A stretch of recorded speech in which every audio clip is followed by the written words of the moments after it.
Vice Chair Ramirez, you're all set.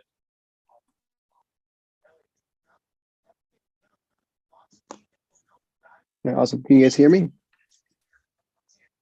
Awesome.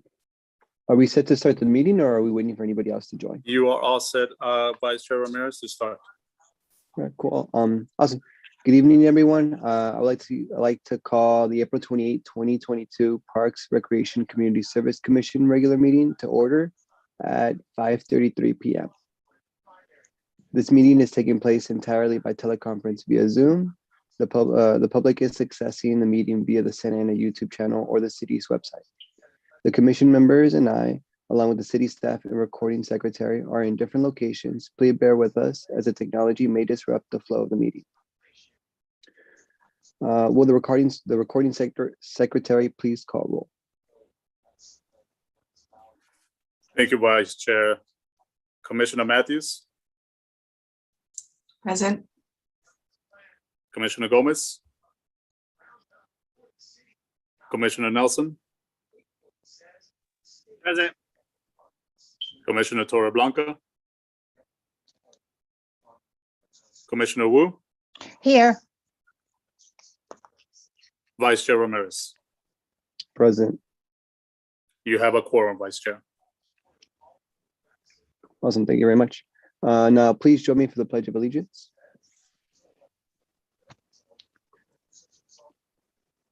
I pledge allegiance to the flag of the United States of America and to the republic for which it stands, one nation under God, indivisible, with liberty and justice for all. Commissioner Wu, can you mute yourself real quick because you are unmuted? Oh. Awesome. There you go. Cool. Next in the agenda is a time for public comments. Recording secretary, does anyone wish to speak? Thank you, Vice Chair Ramirez. At this point, I would like to remind those visiting us today at the meeting, if you would like to provide a public comment at this point in time, please use the raise hand feature on the Zoom.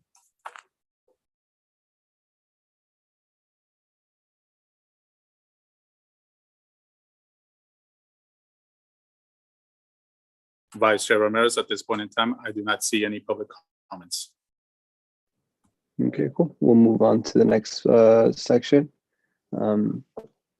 Next on the agenda is a consent calendar. Items 1 and 2 are the minutes on the regular meeting of March 24th, 2022, and excused absences. Do we have any motion to approve the minutes of the March 24th, 2022 meeting and excused absences? I motion. Corey Nelson. I second the motion. Amina San Matthews.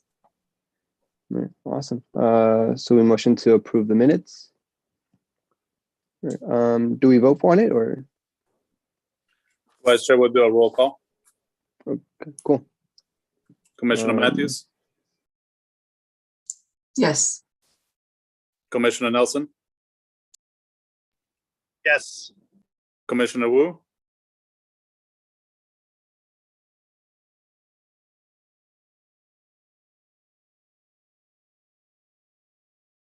I believe Commissioner Wu is still present. Commissioner Wu? I'm having problems. Yes. Thank you. And Vice Chair Ramirez?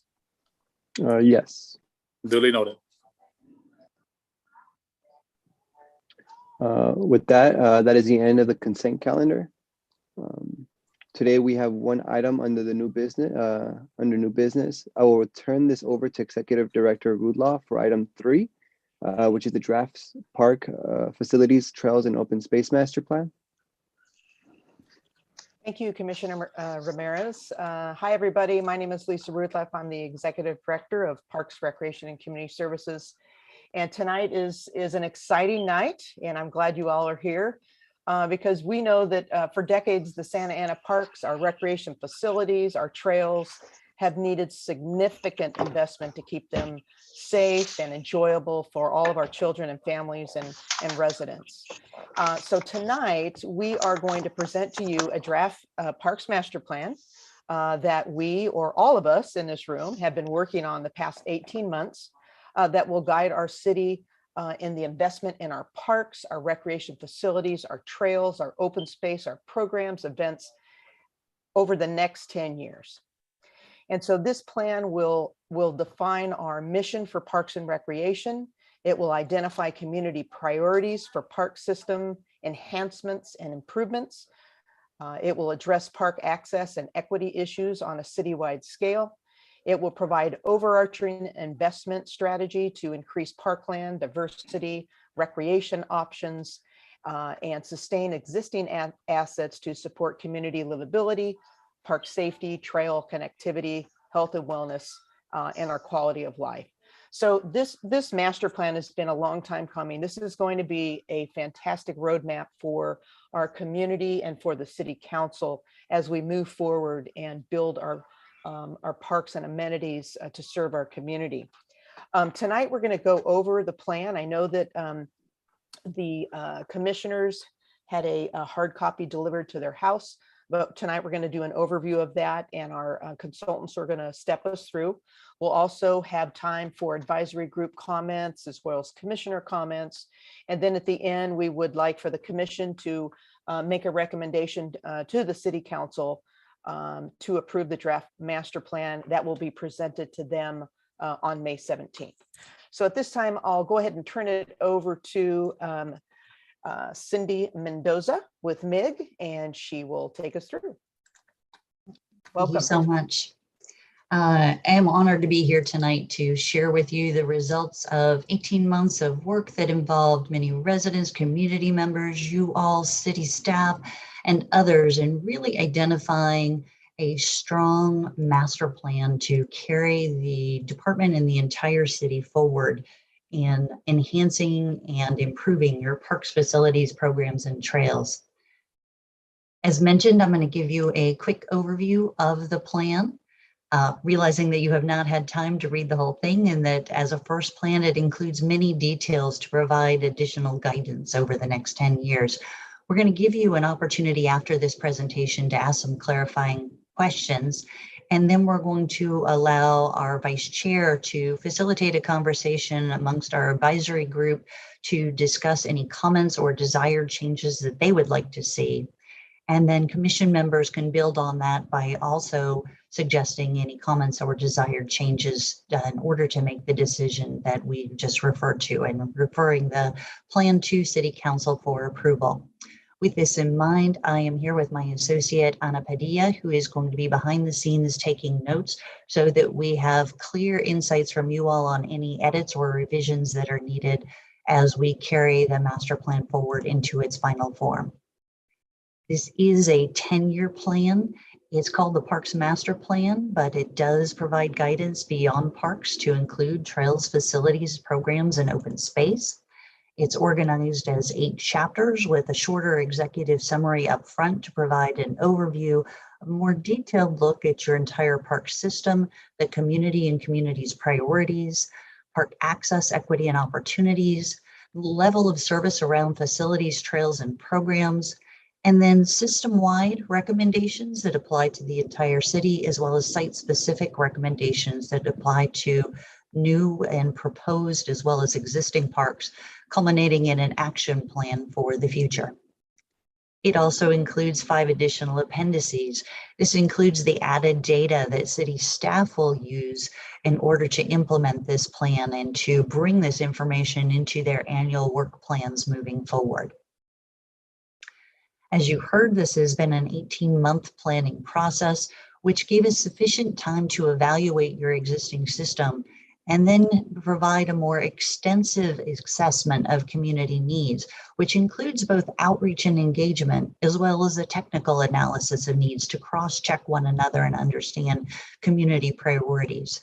These were used to prioritize and define projects that carries us forward now towards plan adoption. Community engagement was a super important part of this planning effort. We were fortunate to follow the general plan update, which included extensive outreach as well as an environmental justice component that really involved underrepresented groups in helping understand citywide priorities, which included parks, open space, facilities, and programs. In addition to those outreach efforts, we also conducted our own detailed specific master plan focused outreach and heard from 2,000 residents, several committees and commissions, additional residents and others through pop-up events held in parks, and partner and stakeholder organizations that are not only represented in our advisory group, but that were specifically asked to help conduct outreach and reach out to their constituent members to get them involved in this process. And then, of course, feedback from staff groups ranging from a focus on recreation needs as well as maintenance and operations. With that, I'm going to give you the fast overview of the detailed park master plan, just the highlights today so we can spend most of this meeting hearing from you. In chapter 2, which follows the introduction, we present the overview of park and recreation system, looking at your existing inventory, new park classifications that were identified for this planning process so that we could have a clearer picture and evaluation of city parkland, amenities, as well as services. That entire inventory is presented in Appendix A of the document. In the next chapter, chapter 3, we provide an overview of community demographics that influence needs, along with a summary of the key themes and priorities that we heard from the community outreach efforts.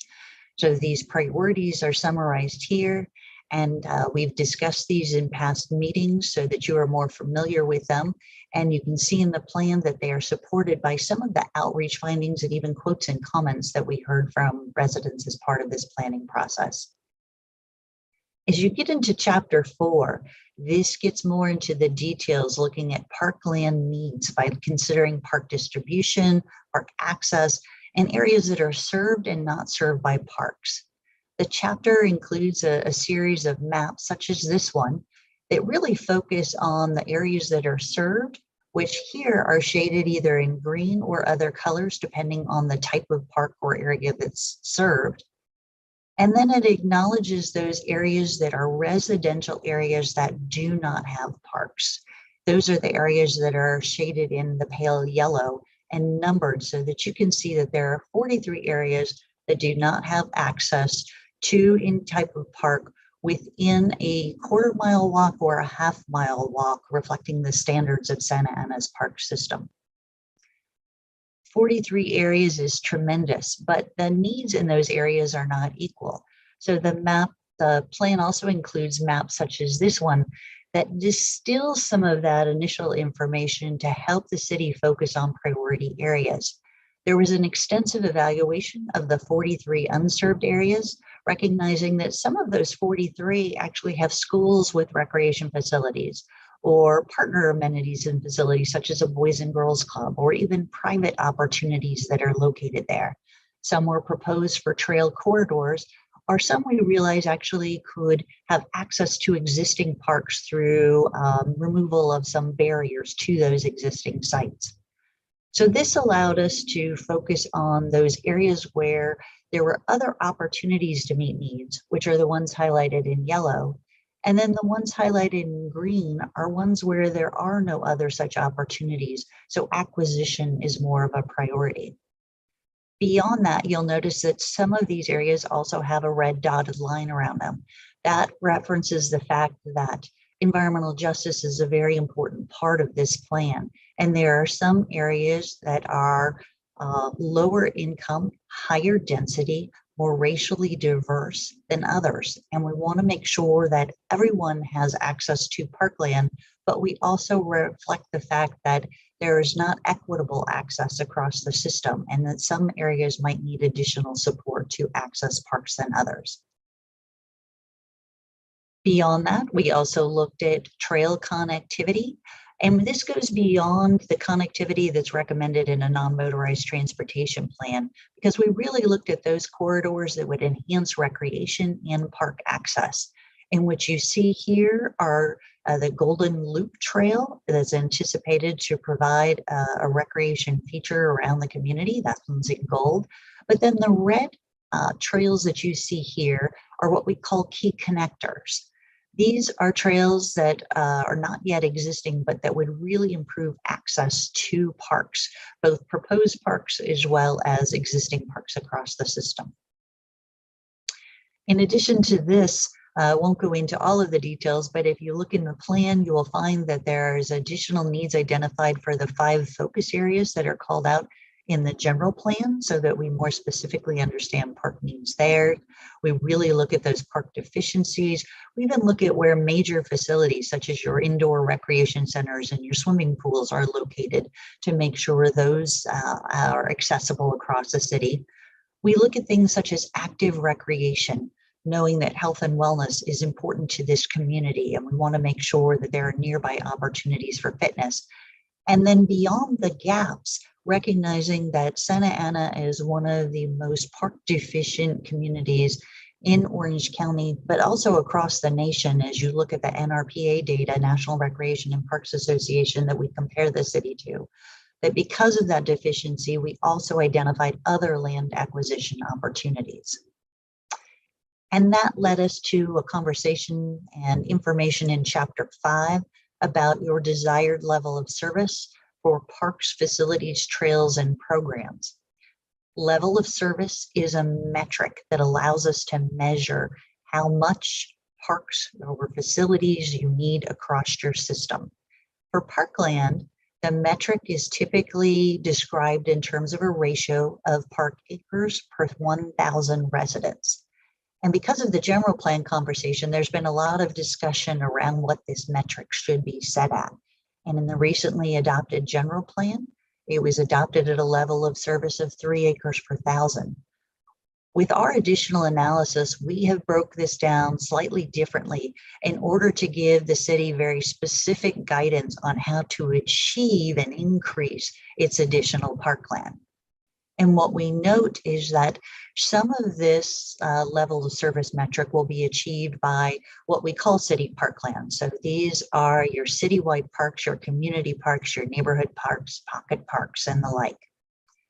But that also joint use school sites, while not officially city-owned parkland, these play an important role as well. And certainly the trail corridors, while our advisory committee reminded us in the last meeting that trail corridors really are not the same as parks, at the same time, they provide a recreation opportunity and improved access to other parks that is worth calling out. So we compare here in the table that you see here, the existing level of service, which is currently 1.2 if you count all of those elements, and discuss how to raise that over the next 10 years towards your level of service goal of 3 acres per 1,000. In the next 10 years, we would like to see you strive to achieve a minimum of 1.85 acres per 1,000 residents. We also recognize that new growth areas or new development areas have an opportunity to go beyond that metric. Then in Chapter 6, we follow up by discussing more the community's vision, mission, values, and even the key initiatives that build on general plan vision values for the future. These key initiatives are described in 8 categories that our advisory group helped us refine. They include ways to focus on increasing parkland, improving equity, access, and environmental justice by ensuring that all residents have access to parks and recreation opportunities, focusing on trail connectivity and a walkable, bikeable park system, looking at the diversities or the different types of recreation amenities and facilities needed to serve your diverse residents in this community. And then recognizing that it's not just about the stuff that is built or the green space that's there, also focusing on the programs and activities that are needed to ensure that residents have opportunities for health, fitness, development, and lifelong learning consistent with your values. Also focusing on stewardship, recognizing that we need to take care of the assets that we have and the assets that we will add to the system. Recognizing that this department is not going to do it alone. The city won't do it alone as well, and focusing on the ways that we can collaborate with others across the city to help implement and achieve this goal. And finally, focusing on the investment needed in the park and recreation system. In Chapter 7, we start summarizing these site-specific recommendations that are presented in detail in Appendix C, which includes recommendations for all existing parks as well as all proposed parks across the system. What you see in this graphic is that there is a lot of emphasis around park acquisition, design, and development. So those new parks or expanded parks. But there also is an emphasis on taking care of what you have. So making minor enhancements that may affect 15% of a park site or several different amenities and facilities, or major enhancements that really may affect 30% of the site or be multi-million dollars worth of improvements. Beyond that, we also looked at the types of parkland that are needed, recognizing that for new parks, there's a strong need for larger parks, such as your community and citywide parks.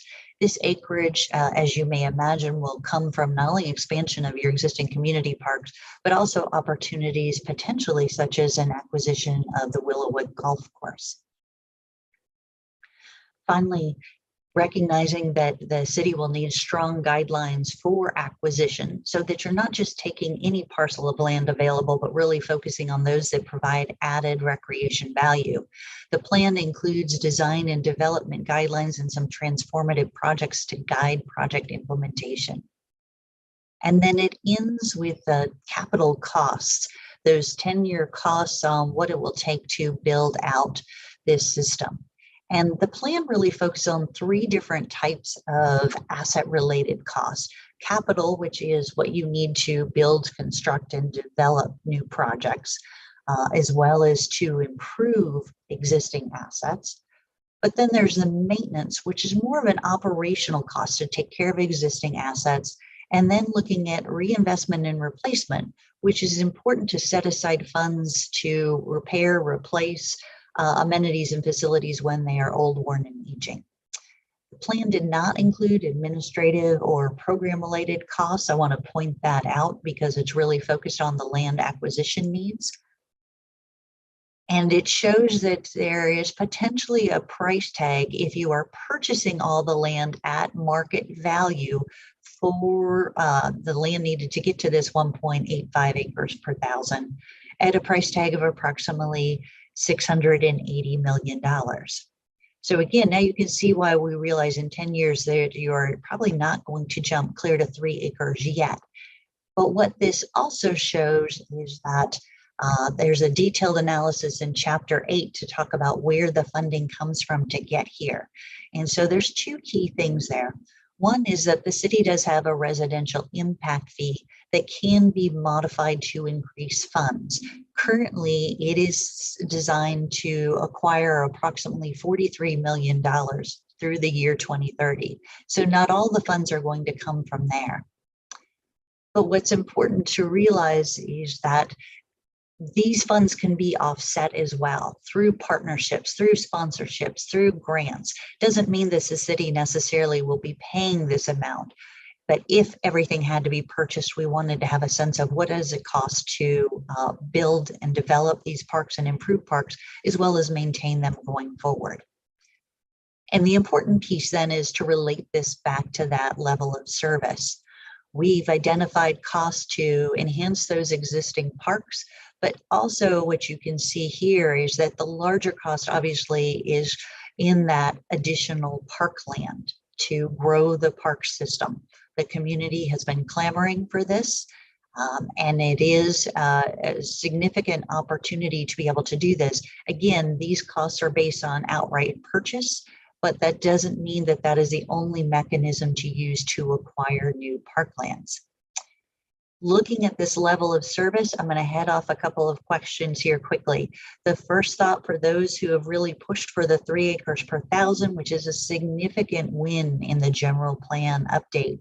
I want you to realize that this plan, although set at 1.85 acres per thousand, does not lock you into these projects or this level of service. Can you do more? Definitely yes. The community can marshal the resources. Yes, we should move towards that 3 acres per thousand. Are you, again, locked into only focusing on the sites that are noted as opportunities and recommendations? No. Land acquisition is often opportunity-based in a built-out community. If Willowick isn't available, maybe you look at another golf course. If a different opportunity becomes available instead of the neighborhood park area that we've identified, evaluate that according to the guidelines and prioritization criteria in this plan to see if it's a good fit for the community. And again, can you reduce costs? Certainly yes, by relying on grant funding, even code options and other acquisition options as identified in Chapter 8, there's an opportunity to bring down these costs to make this more realistic. Chapter 8 ends with a 12-item action plan that helps focus on the key first and next steps needed to implement this plan. So prioritizing maintenance currently and asset management, increasing your park impact fees that we were just discussing, redirecting other funds to parks, exploring voter-approved tax measures, creating a park opportunity fund that is an allowance that allows you to have funds on hand when those opportunities arise to be able to make quick moves to add land to the system. And then pursuing the key land opportunities, developing the trail corridors, creating a group that can meet to explore other park acquisition opportunities so that you stay on top of this and are measuring progress. Using these other acquisition mechanisms so that you're not only focused on purchase of new parkland, updating joint use agreements with the school district, and then even considering the return on investment when moving forward with major facility projects, such as a new aquatics facility, for example. And then extending some cost recovery recommendations that were done as a separate part of this process to current services to keep things cost effective and equitable moving forward. So obviously there's a lot more detail in this plan. Before we take your clarifying questions, I do want to let you know that there are some anticipated changes discussed already that will be carried forward into the final plan. Obviously, there's a few corrections that we are aware of and updates to the acknowledgements page that we made. In the executive summary, we're going to make some heading adjustments there, but the real content changes in Chapter 6. We realize that there's an important policy to add about preserving existing park acreage by ensuring that parkland developed through grant funding is sustained for park and recreation use.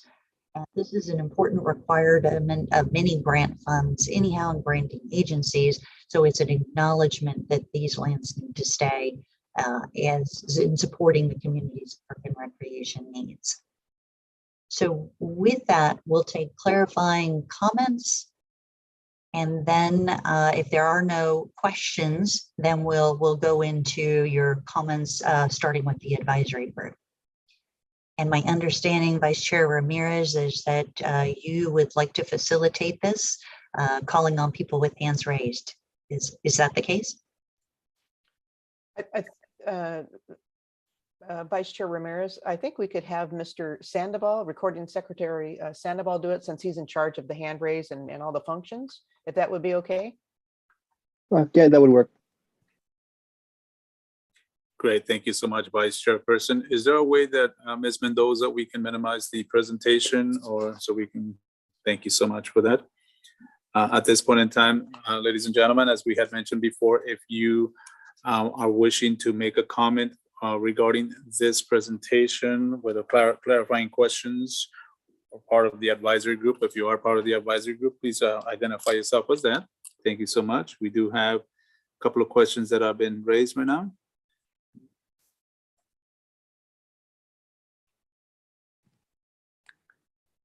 We're going to go with Santa Ana.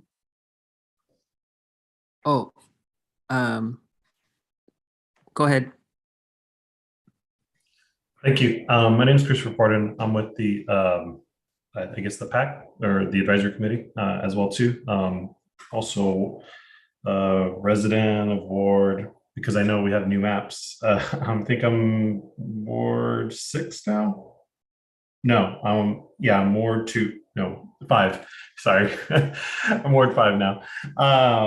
Just a couple comments and but just wanted to kind of say for the record, I'm going to have to leave after this meeting. But I wanted to know in the map, I didn't know because there's different kind of parks that were listed, whether it was joint use and I'm not sure if private parks. So I know there's a Green Hearts Park and Corazones Verdes Park in the downtown area that wasn't made mention as well too. So I'm wondering if that also would impact the area of just like the availability of that park space, even though it's privately owned. I only saw mention of indigenous communities mentioned twice as being a part of the process, but I was curious if how involved were they in the process, mostly in regards to if we're talking about native planting, but what about also the people that actually have been longtime stewards of these open spaces? So it's an opportunity to actually have a conversation about the longer history of these open spaces. But I'm just curious what communication and involvement indigenous communities have actually played in development of this plan. Other correction, on the map, one of the maps, I think for the connections, where it's like bike trails and bike lanes, the Bristol bike lane between I think it went from first Warner, it's actually completed up until Edinger. There's only a gap between Warner and Edinger. So if you want to clarify that, there's a red line there, but it's actually completed. And then finally, just support the acquisition of the Willowick. And I also appreciated the Santa Anita Park kind of opening it up, because I think that was definitely a great issue to see that was addressed, is that it doesn't have many access points. There's a very few limited access points. So I want to just kind of keep seeing that even if an acquisition of Willowick were to happen, it needs to also be accessible. Even Cesar Chavez Campesino Park is only accessible from the south side of the park, but not the north side. So there's constant issues about how we actually access it, especially with the suburban kind of development type that we deal with sometimes in these park spaces or just the whole city. So I want to make sure that there's a good amount of accessibility in all different parts of the park system. But thank you.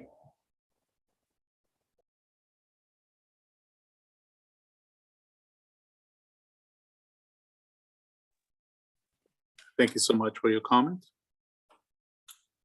Next up is Thrive Santa Ana. Hi, thank you, everyone. My name is... Before you start, may I remind everyone, you do have 3 minutes for your comments. Thank you. Go ahead, sir. Okay, sure. Yeah, my name is Luis Sarmiento from a local organization, Thrive Santa Ana. And I just have a few comments. One, thank you to everyone that's put in work, on this up until now. I know that this is a long time coming to work and fight for more open space here in Santana and more park space. I want to echo, the recommendation to put some emphasis on the acquisition of the Willowick golf course space and other sites that the community has identified as a good potential park space. And beyond that, I want to make an additional ask to include policy language around increasing the budget allocations towards parks and recreation. I feel that we're going to be limited in our ability to, have the types of parks and maintenance and programming that is desired by the community, unless we're talking about prioritizing these programs in our city budget. Yes, to seeking grant funding, and yes, to have collaborative efforts that is definitely favored.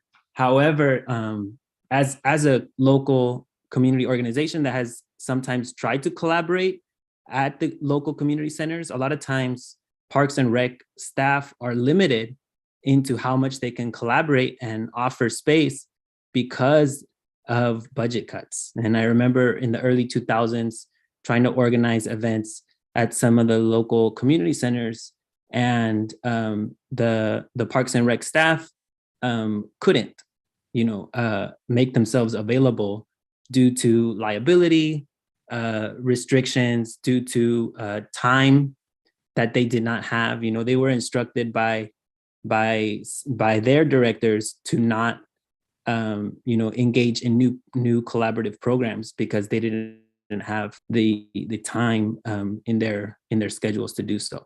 So unless we have more funding for parks from the city, we might not be able to do the type of collaborative programming that we're talking about. So I'm not sure if we can include that somewhere in the parks master plan as well. Thank you. Thank you for your comment. Up next is Roberto Herrera. Mr. Herrera, you have 3 minutes for your comment. Hi, hello everyone. Hola, my name is Roberto. And I was calling in, thank you for the presentation. I think some questions that came up for me are that, it may be in the report itself, but you made reference to possibly increasing fees. And so I was, just trying to inquire a little bit more about, what that fee scale may look like. And yeah, I think that would be helpful. And then I know you mentioned describing ways of acquisition, or if you can describe a little bit more about the alternatives to the acquisition rather than direct pay. And, just based off the presentation. And then also, I know wanting to have like spaces to meet, like community rooms. I don't know if that is kind of has been thought through, or if there's like maps of that I think that would be something like very supportive for communities to have in conjunction with like the park. So yeah, those are just some of the comments that I've had, and thank you so much. Thank you for your comment. Up next is Carla Juarez. Ms. Juarez, you have 3 minutes for your comment. Go ahead. Thank you. I want to echo on recognizing the indigenous people who still live on this land and giving them a recognition, giving them space to be part of this decision-making process. I also want to echo the need to take back Willowwick and put it on the hands of the communities, and those, especially the community around Willowwick, to decide what to do with the land. One of my concerns is we've been working on this master plan for a very long time now. I kind of feel it's been a year. But though I've seen improvements, quote unquote improvements, to parks. But though they were not mentioned in this master park plan, and if they were, it wasn't quite as clear to understand exactly what the plan was. And I'm thinking that this mistake has already been made when y'all took down the handball court, where like it seems to me that the city staff is already taking the decisions of what goes into a park, and then putting and asking for the community input. I think there is like a a timeline that should take place where the input comes first, and then you put in what was said that was needed or wanted from that community in place. And it looks like that it's been reversed. There's been stuff put on parks, but we're still in this process that hasn't been finalized. Also, I want to see like a report, like an available report on the land, which is like the city land, surplus land, call it what you will, that is around Santana, and how that could be used to meet the community need, whatever that might be. If it's parking, if it's green space, if it's like affordable housing, if it's business space for people that live in Santana. I still don't see like my needs being reflected or my family's needs, which I know well. And it also concerns me that I don't see the needs of my community members, my neighbors, being met as well. And I think that we've been working at least a year on this plan, and still it feels that the land is being used and sold and put like the ideas You of have 10 others. seconds, caller. Thank you, that don't live in Santana. So I emphasize community agreements and for the community to decide what to do in the land as the stewards of the land where they live on. Thank you. Thank you for your comment. Up next is CEA. CEA, you have 3 minutes. Go ahead.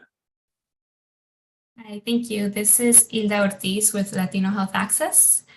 I also want to thank everyone that has worked on this and gone through the process of speaking to the PAC and community members. I wanted to also echo the support for acquisition of Willowick. And I see that there is an emphasis on acquisition of land in general in order to meet the requirement for parks. And I wanted to suggest that we include language in this master plan for anti-displacement and mitigation strategies, particularly around the plan for citywide open space or citywide parks that can a lot of times lead to green gentrification and does the opposite of, it displaces the residents that the parks are intended for.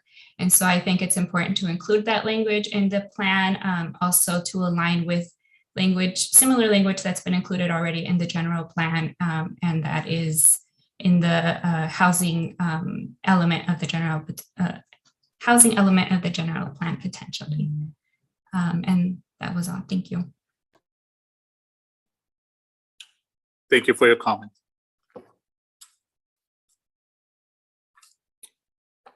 Vice Chair, at this point in time, I don't see any other hands raised, whether for group comments or advisory group comments. At this point in time, Vice Chair and members of the commission, I will turn over to you for commission comments regarding the presentation. Go ahead, Vice Chair. All right, awesome, thank you. We start off by going on seeing who should be next. So for commissioner comments for the whole presentation, Commissioner Matthews, did you want to speak on, or do you have any comments on the presentation? I don't have any comment at this moment. Vice Chair Ramirez, thank you for that, Commissioner Matthews. We do have a last minute hand raised from Richard Santana. If you would like to take that, Vice Chair, it would be under your guidance. Please let me. Yeah, I'll take the public. Okay, Great, Richard thank you, Vice. Santana, you're all set. You have 3 minutes for your comment. Thank you. Great, and I apologize. We're at a community forum here at Willard Intermediate, but I did want to thank the board and thank Park and Recs for helping us put this all together.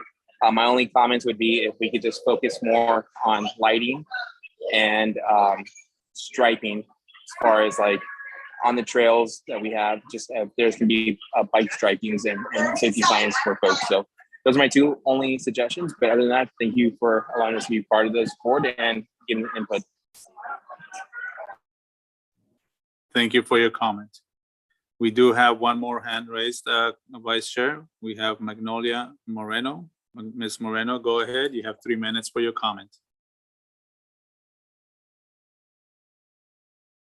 Hi, my name is Magnolia Moreno, calling from the office of Congressman Correa. I do want to let you know that the congressman signed a letter going along with the Willow Golf Course plan, and it was sent out to the mayor and the council members. So just want to let you know, Congressman Lou Correa is behind this effort.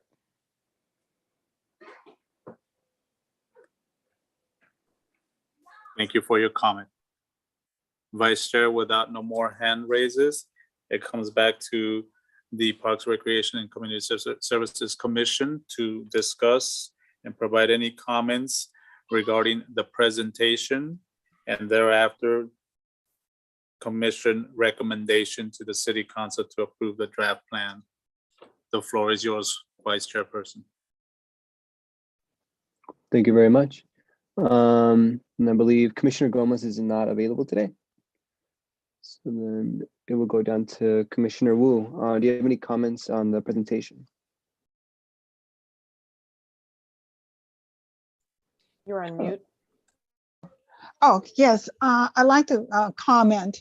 I was impressed with the callers. Well, I was very impressed with the presentation. I feel great that there is acquisition of more parkland uses, especially as I heard the callers talk about Willowwood being an asset to our community if it's done, and if we add it as a park.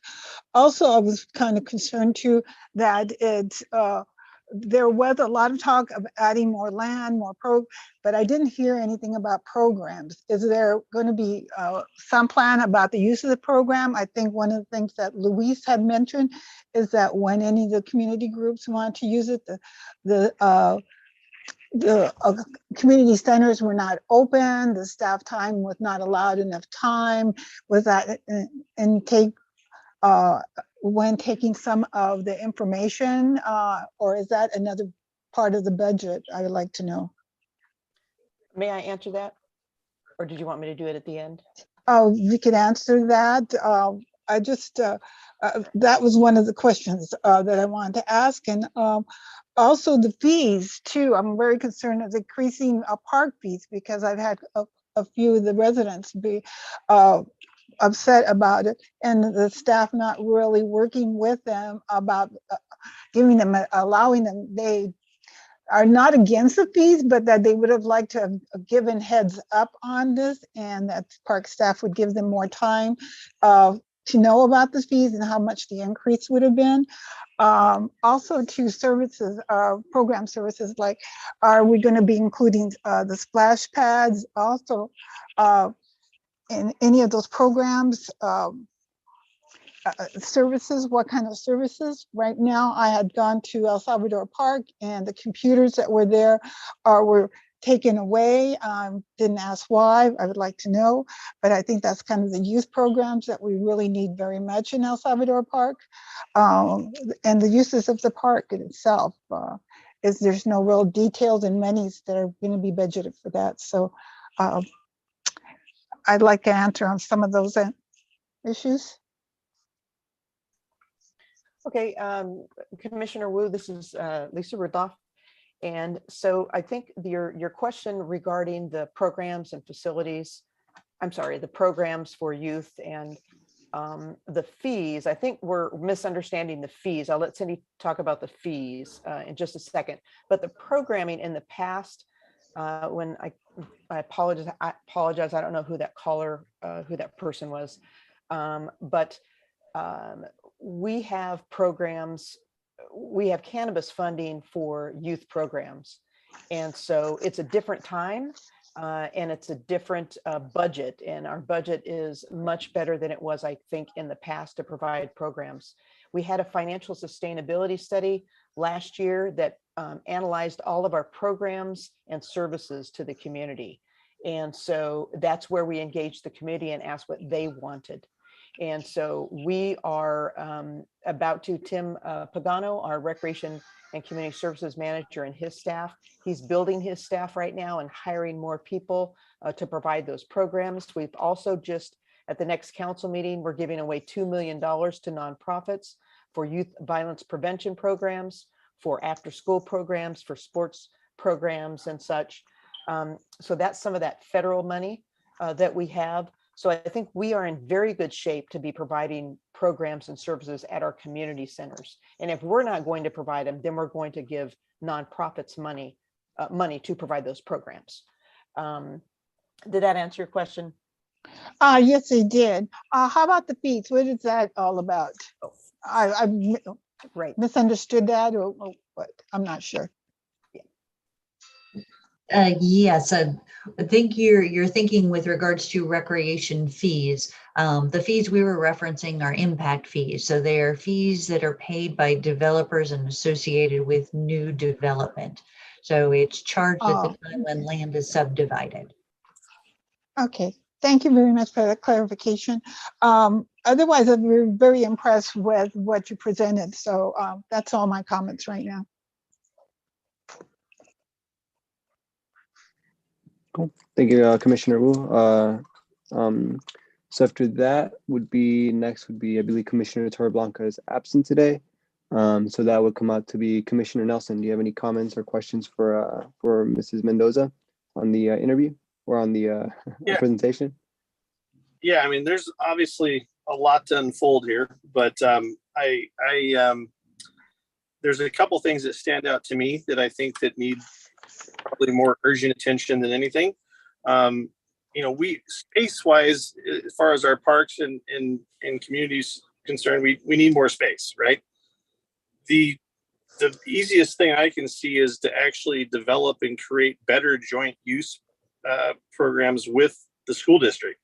If you look at the number of schools and their locations, those 44 or 43 different areas that are underserved, if they're being serviced by schools as their parkland, as a city, I think we need to figure out a way to for us to actually help manage and create that whole. So, I mean, if you look at, we have Willard, it's 4.9 acres, right? That's basically a soccer field and there's fields and stuff everywhere that we're not utilizing as a city or as a school district. A lot of them, both the city and the school district parks, we don't have a lot of lighting.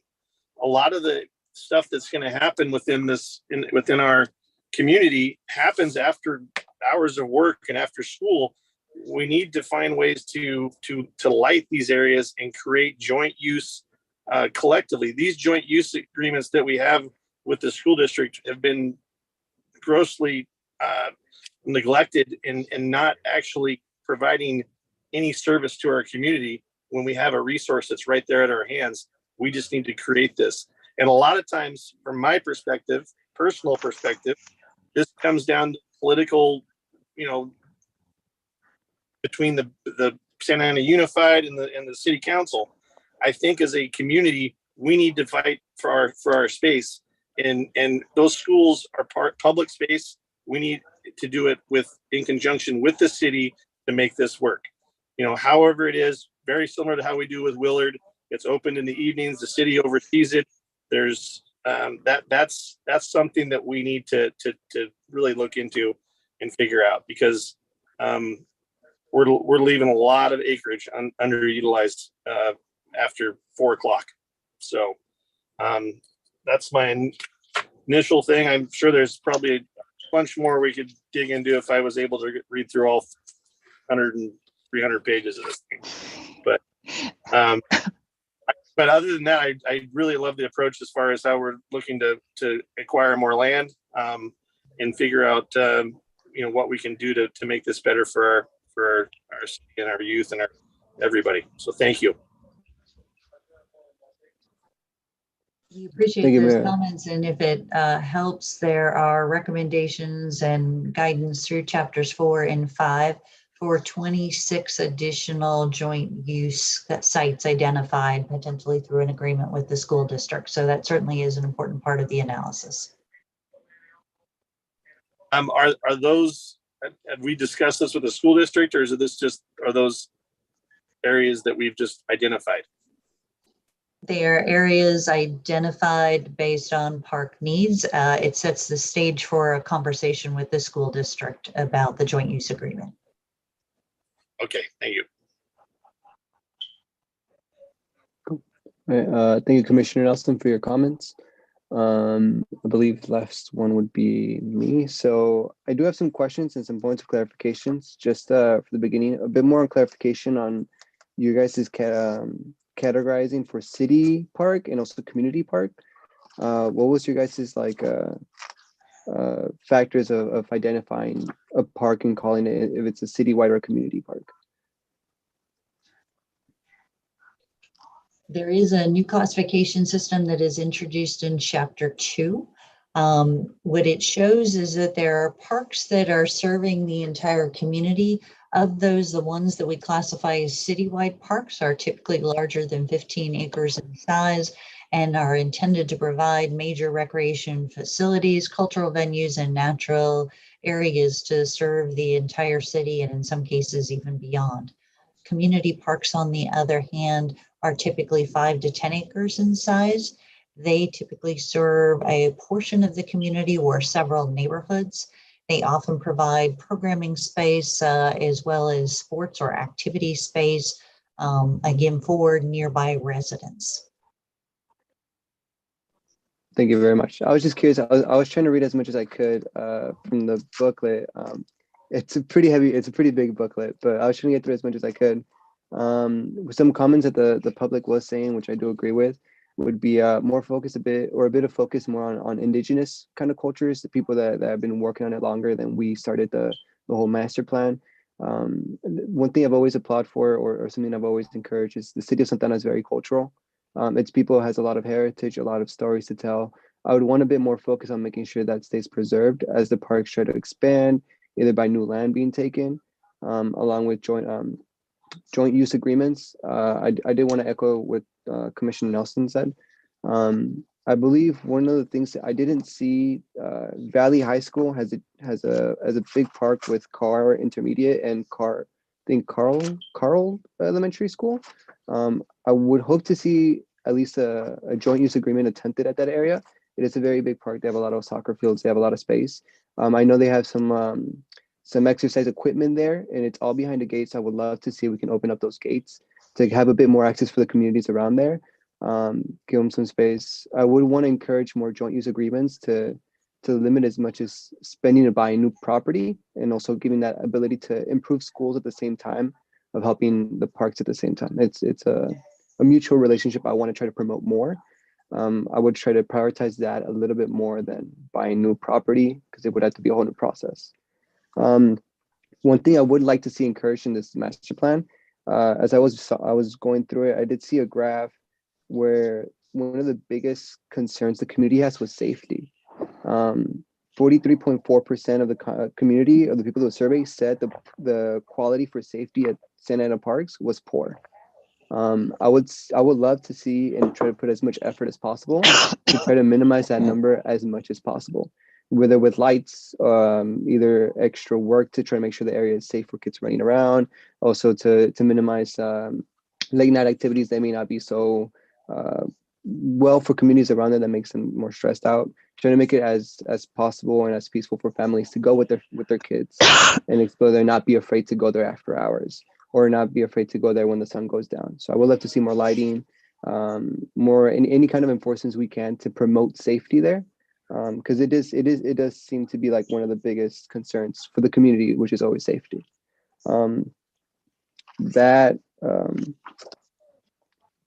is one of the biggest things. I believe that was probably all. And then the other one is, I do want to promote Willow Lake Park. I think the acquisition of Willow Lake, the golf course, is going to be a huge benefit for the city. I'm sure the majority of the city, even with Lou Correa agreeing and pushing forward with that Willow Lake acquisition, would be another great thing to add there. So try to see as much of a push as we can to acquire that land. And I believe that one is, sorry, I just have a lot to go off of. The other one would be cleanliness, so stewardship. I believe we should focus a lot more on making sure parks stay clean. I've gone to quite a few community events. I've had people come up to me and speak to me about wanting to make sure the parks are clean. Communities around those parks are more than willing to do programs with the city to promote cleaning. So it would be weekends clean or whatever, try to promote that. I know Delhi Park wants it to be cleaned. I've had a lot of people from there tell me that their park is very messy, very dirty, and they would like to see it be a bit cleaned out a lot more regularly, and kind of more of a regular basis to be cleaned out and make sure everything's kept up to a standard we would all hope to see in our parks. And I believe that's going to be it for me. Vice Chair Ramirez, can I answer and there were some other questions revolving around the school district, Santa Ana Unified School District, and our current joint use agreement. So that's already in progress, which is a good thing. The city council just approved. First of all, there's a school collaboration subcommittee. So for any educational institution in Santa Ana, we want to say, hey, would you like to partner in whatever ways, utilizing each other's spaces. But specifically for Santa Ana Unified School District, there will be a separate subcommittee. And this coming council meeting next week, they'll be selecting the members of the city council that are going to sit on that. And then they'll send a letter to the Santa Ana Unified. But the city council right now is very aware of the joint use agreements need to be amended and taken a look at. So your comments are right on, and I just want to let you know that's in process, and we're moving forward, which is a good thing. And as a staff, we have analyzed all of the joint use agreements that we've had right now, and we've provided that information to our superiors, and they'll take it from there. There was something else I wanted to answer your question. Oh gosh. And maybe Cindy, if there's any other questions that we didn't answer from the other folks, sorry about that. Let's go ahead and clarify or provide some information now. Sounds good. I think I wanted to respond to the comments with regards to park safety. That is an excellent one and is addressed in two different ways through the system-wide recommendations. In Chapter 6, there is specific guidelines referring to park design and development to ensure safety, crime prevention through environmental design that are carried through the design guidelines that are in appendices as well. But then on the management and maintenance side, Initiative 6, and in particular Policy 6.7 talks about park management to support safety. There's elements on it, A, B, C, D, E, and F that all address everything from safety audits in parks to enhanced lighting, which is one of the things you had called out, as well as needs to strengthen even neighborhood watch groups, park hosts, park rangers, and or others to provide eyes in parks, and collaborating obviously with public safety and through park security. One more thing with the park security, actually the Public Works Department will now be taking over. It's going to be proposed to the City Council to maintain all of our facilities, all of our parks and facilities, just like they're maintaining the right of ways. If they're going to trim trees, they're going to go trim trees in the parks. They're going to take care of our parking lots, our amenities, and our facilities. So I think you're going to see a much better product and a lot of care to our facilities with that. And darn it, I was going to say Public Works. It'll come to me. Someone else saying something else, but it was Carla. Carla had a question. Oh, the amenities. I think Carla, you said that the amenities that have been put in the parks now. So prior to the Parks Master Plan, you've been seeing a lot of amenities put into the parks, like the fitness stations and things of that nature, because we've had cannabis funding. And when the council says spend the money, we will spend the money. So we've been trying to put amenities in the park pre this Parks Master Plan. So that's why you've been seeing things pop up in parks. We've been replacing fencing and things of that nature. I think that may have answered your question. I'm not sure. Let me know. There was also an earlier question with regards to acquisition mechanisms that didn't involve outright purchase. Those can involve a variety of different things, including different forms of funding, the grants, the sponsorships, donations.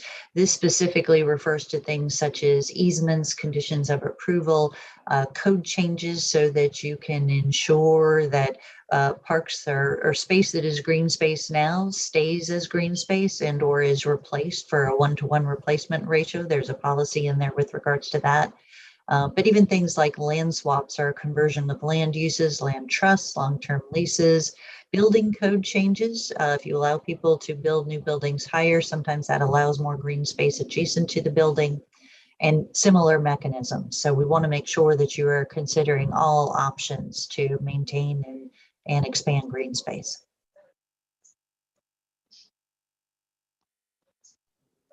Thank you Vice all. Chair, I think there's Chair- a, oh, go ahead. There's a hand raised. Yeah, Vice Chairperson, there is a hand raised. It is Thrive Santana. Go ahead, Thrive Santana. You have 3 minutes. Thank you. Yeah, just one comment and one question real quick. I'm glad you mentioned land trusts. Cindy, just our organization is a community land trust, and we've been asking the city to look more into that model.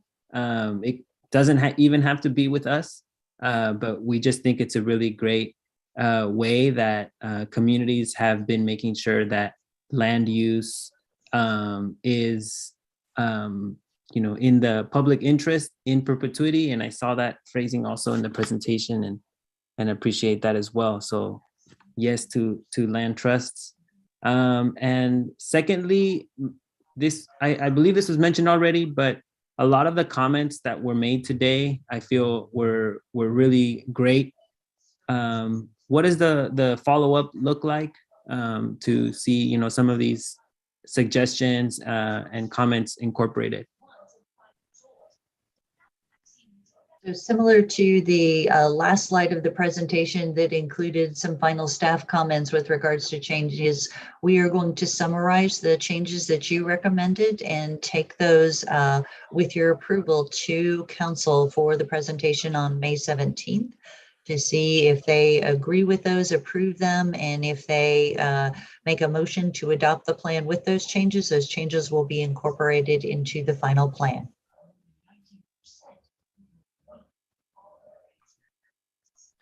Great. Will there be any chance to review that summary before it's presented? If the commission requests that opportunity, yes, we can create that. We are taking notes here on the side. It includes kind of your detailed comments as well as questions and specific changes. It would probably be helpful to review those first before creating a specific amendment, unless there's language commission would like to raise now with regards to the changes.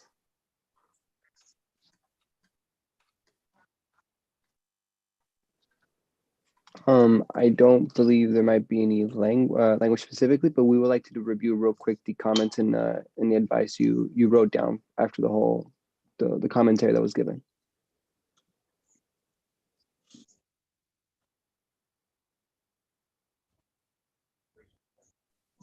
At this point, it's a detailed list of all comments by the person who shared them. I imagine they're more detailed than we want to see at this point, or would you like me to share my screen so you can get a sense that we are recording all of these to be able to discuss them? If it's possible to show your screen, just so you know that the comments are being recorded and are being at least saved, so people know that their comments are being heard and actually brought into thinking when the next version is made. Certainly. So what I'm sharing is a shared Google document that my colleague has highlighted, who is here today from our participant members, and then is noting the different comments that were made, including involving Indigenous residents, and making sure that that's called out in the way that shows the relationship of them to the land and to the parks.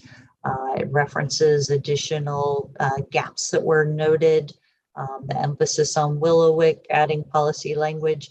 And again, apologies for the typos. You can obviously tell that she is typing as quickly as you all are talking. Additional policy language with regards to the budget allocation, looking at making sure we are clarifying fee scales and how those work in this plan, emphasizing the gathering spaces.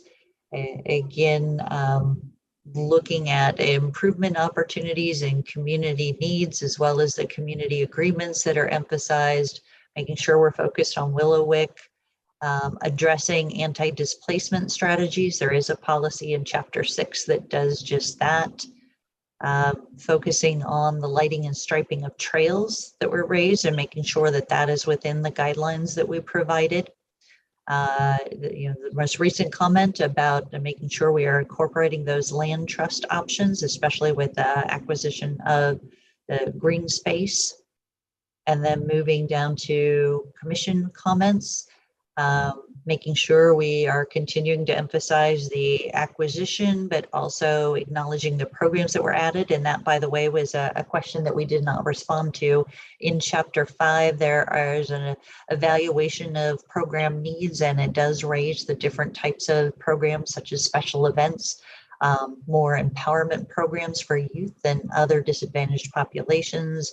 It calls attention to the need for more sports as sports fields are added, as well as other active opportunities. And then returning to additional comments, focused on improving those joint use agreements with schools, improving lighting, especially recognizing the recreation after 4 that can occur not only at the schools, but in lighted parks. Clarifying the opportunities that you mentioned adjacent to Valley High School and Carl Elementary for the joint use agreement there. And then making sure that we include a graphic or something that emphasizes those elements of safety to enhance safety in parks and focusing on stewardship and cleanliness. There was a fast overview of obviously a detailed list of many comments. Shirley, that was perfect. Thank you. I know it was a lot of stuff that went through, so I appreciate everything. Just wanted to confirm with everybody that who's watching as well that they know that their voice is being heard and being pushed forward. Cool. With that, I believe we'll go on to see if there's any motion to forward this Parks Master Plan along with the involved drafts and adjustments to City Council for, I believe, the May 15th meeting, I believe. May 17th. Oh, May 17th. Sorry about that. Is there any motion to approve? This is Ruby Wu. I'm so motion to accept. We have a motion. Do we have a second?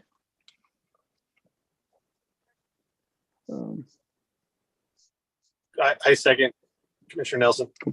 Awesome. Commissioner Nelson and Commissioner Wu both first and second. Now we'll do roll call for the approval. Thank you, Vice Chair. Commissioner Matthews, Yes. Commissioner Nelson, Yes. Commissioner Wu, Yes. Commissioner Ramirez. Yes. Item passes. Nice. Awesome. Thank you. All right. Hey, can I say something really quick? I just want to thank all of you for taking your personal time and working on this. And I know it's not anything big, but I would love to have everyone for lunch. If you guys would allow me to buy you lunch. I'd like to have it on a day where it's convenient for you. I'm going to be retiring soon, so I'd like to do it really soon before the 17th. And I'd also like to invite you to the City Council meeting if you can make it on the 17th, just so you can be introduced and that you participated in this process. I really, really appreciate it. The community appreciates it. And I really just want to thank you. So I'll go ahead and email everybody and find out your availability, and we'll go break bread somewhere and then get this wrapped up on May 17th. So thank you so much. Sounds great. I do also want to say thank you for everybody who showed up, especially for those who made public comments. We really do appreciate those who make time out of their own busy schedule to show up and speak their voice and make sure that we understand what you guys want. We are individuals, so it's hard for us to understand a big concept that you guys have. So I appreciate any voice that comes and speaks out. It does allow us to make sure we make a better plan and a better future for all of us, to make sure we give you guys everything you guys need and want. I believe with that, I I believe this is the conclusion of the meeting. The next regular meeting will be taking place on Thursday, May 26th, 2022. I believe we make motion to adjourn. Is there any motion to adjourn the meeting? Are we not having any last commissioner comments or? Yes, actually. Thank you for reminding me. All right. Before that, we'll go through the commissioners and see if there's anybody that wants to leave a commissioner comments. We'll start with Commissioner Matthews. Do you have any comments for the end of the meeting? I just want to again thank Cindy for presenting on the master plan. I really do have to go through it again, but now that I have a better picture and idea of what it's all entails, so I really do appreciate being a part of this team and going through and seeing the city look into having spaces. I've been here lived here in Santa Ana for 40 years, so I'm really looking forward to the future, to seeing all these green spaces being developed, and also looking forward to seeing how the parks are going to be enhanced. So I really do thank you for the presentation, Cindy. Thank you. Thank you, Commissioner Matthews. Next would be Commissioner Wu. Do you have any comments? Yes, I was very impressed with the master plan. Though, as you know, I deal with El Salvador Park and some of the programming that's going on, and my concern and also my concern about the handball at Santa Anita be kept within the park. It's one that's very historic about Latinos in Santa Ana. And so I just wanted to address those things, and also the comments of the callers were right on some of the issues that I was really concerned about with services in the program and uses of these programs of the people in the community. As you know, I'm very involved in all that. And but I was glad that Lisa was listening and the park staff was listening too. So I have been very glad to be on the committee. Thank you. Thank you very much, Commissioner Wu. Next up would be Commissioner Nelson. Do you have any comments? I do, thank you. A couple of things. I would really like to say thank you to the Parks and Rec reservations and their staff. And there's been obviously with the field renovations and stuff, the plan of attack there, it's going to take a good 90 days to get grass green and pretty and everything look great. But with that, there's obviously youth programs that have things in play that they've done for kind of their part of their master schedule for them that this does conflict with, right? And they were able to had some youth organizations reach out to me with concerns, and they were able to work it out directly with Parks and Rec, and they started a little later, and they were able to still manage their fundraisings and different things like that, and still manage their programs, which is fantastic. That's the kind of collaboration we need to make our youth programs and our volunteers in the city really work. So thank you for that.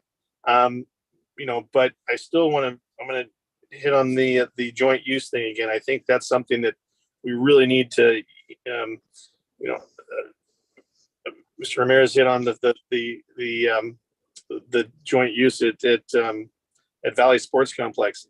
It's the most underutilized youth piece of property we have in Santa Ana. It's not used at night. It's hardly used in the daytime. It costs too much to be able to actually facilitate anything there as a organization. We just need more collaborative efforts, between the city and the Santa Ana Unified to be able to maximize and really utilize what we do have, because it's probably one of the premier parks we have in our city, and it's not used. And I know the city can do a great job with programming and keeping track of what's going on there and how. Yes, and then when we do have hiccups where there's conflicts with renovations or whatever, we now, if we have these alternative places to help house and field people temporarily in their programs, we won't have this turbulent issues amongst the volunteers, because ultimately without the volunteers, that is our programming in a lot of instances, and they do a great job. We need to support them, and so I just appreciate any effort we can do in that regard. If that's pretty much all I have, but thank you, and I appreciate the presentation as well. Thank you. Just a few quick words there, Corey, or Commissioner Nelson and Commissioner Wu, regarding the Sports Coalition. I sent a letter to all the sports organizations that are having troubles paying with the increased fees. What we're going to do is offer scholarships to kids who cannot afford to pay. So we're working with our city attorney right now. We're using cannabis funding for kids in the Youth Sports Coalition only, that are with an organization, and that if they cannot pay, then we are going to have a scholarship program for them. So that will help the sports organizations and the participants. So more to come on that. As soon as I have a timeline, I'll let you know.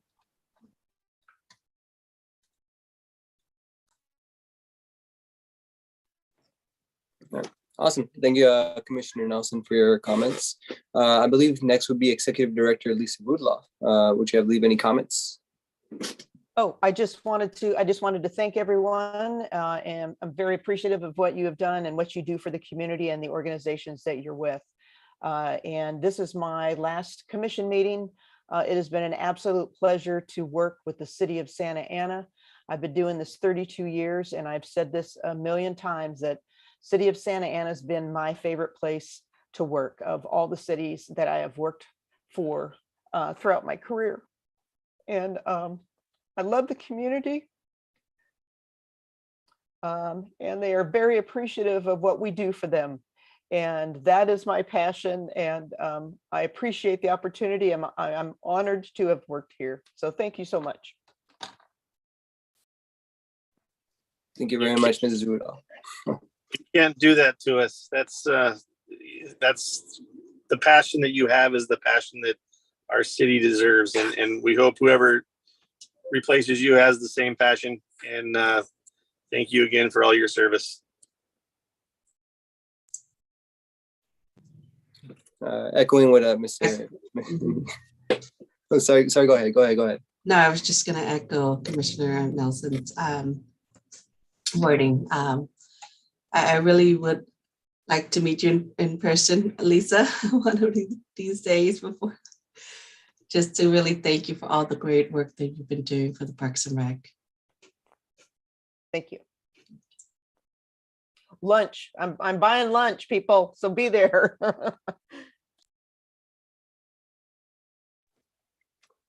Awesome. Thank you again, Mrs. Rudolph. We appreciate all the time and all the servitude you've done for us and everything you've done for the community. There's people who have yet to say thank you and have been touched by your work. So there's always a small glimmer of happiness in there, knowing that you've helped people you yet to know you've helped. So appreciate everything you do, and hopefully the next person to take up your mantle does as great as you do. So appreciate everything you've done. All right. Last comments would be on my steed. Just saying thank you again. Repeating what I said earlier. Thank you very much for everybody who's shown up today, spoke your public comments. We cannot be doing this without you guys. This makes it a lot possible for us to make sure, again, we all do a great work. We all move forward and make sure we provide the best service to all everybody in the community.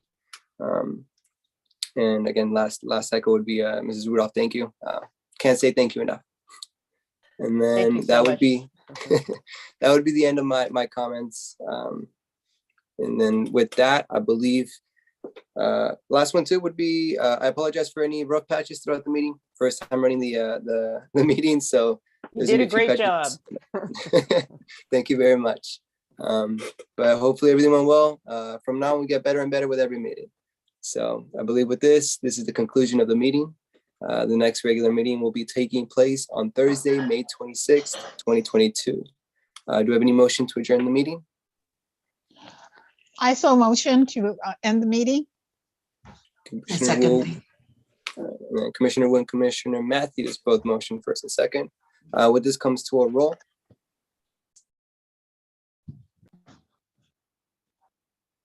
Thank you, Vice Chair. Commissioner Matthews, Yes. Commissioner Nelson, Yes. Commissioner Wu, Yes. Commissioner Ramirez.